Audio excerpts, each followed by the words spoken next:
In the dead of night, a group of Russian nobles lured a strange and powerful man into a palace. They fed him poisoned wine and cakes, then shot him multiple times. But somehow he wouldn't die. Panicked, they beat him, tied him up, and threw him into an icy river. Days later, his body was found frozen, eyes wide open. His name was Grigori Rasputin, a peasant-turned mystic whose rise to power shocked the Russian Empire and whose death was as disturbing as his life. But Rasputin's fate was sealed long before that winter night. He had been born decades earlier, in 1869, in the remote Siberian village of Pokrovskoye. The harshness of peasant life marked his early years. His family was poor, fields barely yielding enough to live on. Young Grigori received almost no formal schooling and grew up largely illiterate. Even as a boy, villagers remembered him as unpredictable, at times kind and pious, at others wild and unruly. In the unforgiving Siberian climate, life was a struggle, and young Grigori's future would prove as wild as his youth. As a teenager, Rasputin felt an intense calling to religion. In his late teens, he briefly joined the monastery of Verkhoturye, hoping to become a monk. But monastic life did not suit him. He left after a few months. At 19, he married Praskovia and fathered several children. 2 infants did not survive. Still, family life could not hold him. By the early 1890s, he had left home to wander as a pilgrim. He traveled to holy sites across Russia and as far as Mount Athos in Greece and Jerusalem. People came to regard him as a starets, a wandering holy man, reputed to heal the sick and predict the future. He preached an unusual faith, claiming one could come closer to God through experiencing life's extremes. In any case, Rasputin's wanderings made him a figure of fascination far beyond his Siberian village. Eventually, Rasputin arrived in St. Petersburg around 1903, carrying the aura of a powerful mystic. The city was a glittering imperial capital, torn by unrest and hungry for spiritual answers. Through contacts in the church and court, this rough-hewn wanderer was introduced to the royal circle. By 1905 or 1906, he met Tsar Nicholas II and Empress Alexandra.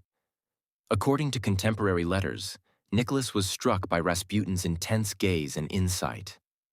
He remarked that what should have been a brief greeting instead became a conversation lasting over an hour. The young Tsar and his German-born wife were both anxious in troubled times, and Rasputin seemed to understand them. The real turning point came when their young son, Alexei, fell gravely ill from hemophilia. In 1908, at the Tsarevich's bedside, Rasputin prayed through the night. Remarkably, Alexei's bleeding stopped, and the boy's condition improved. In reality, Rasputin had insisted that doctors stop giving Alexei aspirin, a common pain reliever that unknowingly thins the blood. Freed from the drug's effects, the boy stabilized. The grateful empress believed it a miracle. From that day on, she clung to Rasputin, calling him her personal blessing and fiercely protecting him from any criticism. This dramatic episode cemented Rasputin's position as the empress's most trusted advisor. With the empress's support, Rasputin's role in the palace grew. By 1915, as World War I dragged on, Tsar Nicholas II went to lead the army, leaving Alexandra at home. Rasputin became one of her chief counselors. He began suggesting appointments of church bishops and government ministers, almost always choosing men personally loyal to him or to the monarchy. Critics said he backed incompetents or opportunists with no skill. Even Prime Minister Stolypin complained to Nicholas about Rasputin's influence. The Tsar briefly expelled Rasputin under pressure, but Alexandra demanded his return. Nicholas, unwilling to upset his wife or endanger Alexei, allowed it. Outside the palace, Rasputin's behavior shocked polite society. He spent nights drinking vodka and flaunting a constant string of admirers. Gossip magazines and salon talk were full of lurid tales of wild parties. It was said he seduced or mistreated women from all social classes. Even scandalous rumors claimed improper relations with the Tsarina. stories with no evidence, but repeated to vilify him. He brazenly accepted lavish gifts from the empress and openly paraded her fine clothes and servants. The newly liberal press portrayed him as a corrupt puppet master, fixating blame for Russia's troubles on this one man. The hatred toward Rasputin grew fierce.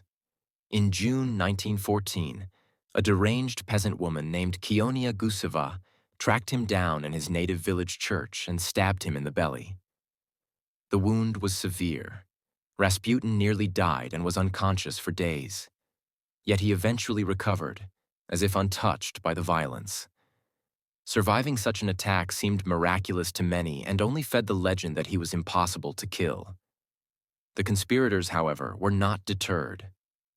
By late 1916, a group of nobles and politicians decided that killing Rasputin was the only way to save Russia from ruin. On the icy night of December 29, 1916, the conspirators put their plan into action at Yusupov's Moika Palace. Rasputin, enticed by an invitation to meet Yusupov's wife, arrived unsuspecting. He was led to a dim dining room and offered wine and cakes. According to Yusupov's later account, the drinks and pastries were laced with poison. Rasputin consumed them calmly, but curiously showed no sign of illness. Alarmed, Yusupov retrieved a pistol and shot Rasputin at point-blank range, twice in the back, once in the head. The mystic collapsed to the floor but did not die immediately.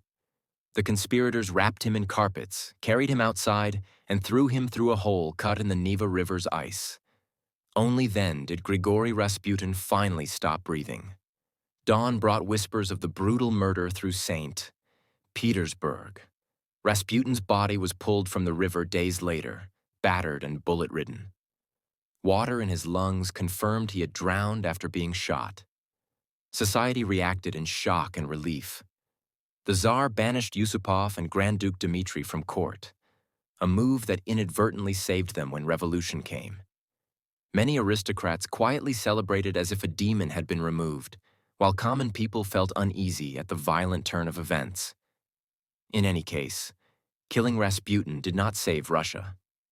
By early 1917, the pressures of war and revolution forced Nicholas II to abdicate. It seemed Rasputin's grim prophecy had been fulfilled.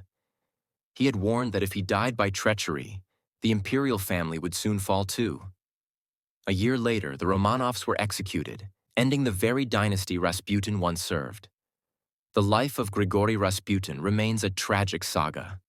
From Siberian farm boy to intimate advisor of emperors, controversy and hardship followed him at every turn. He was hailed as a saint and reviled as a charlatan. In the end, the dark drama of his death foreshadowed the collapse of the empire he had served. Rasputin's story is inseparable from the fall of the Romanovs, the fate of a man and a monarchy doomed together.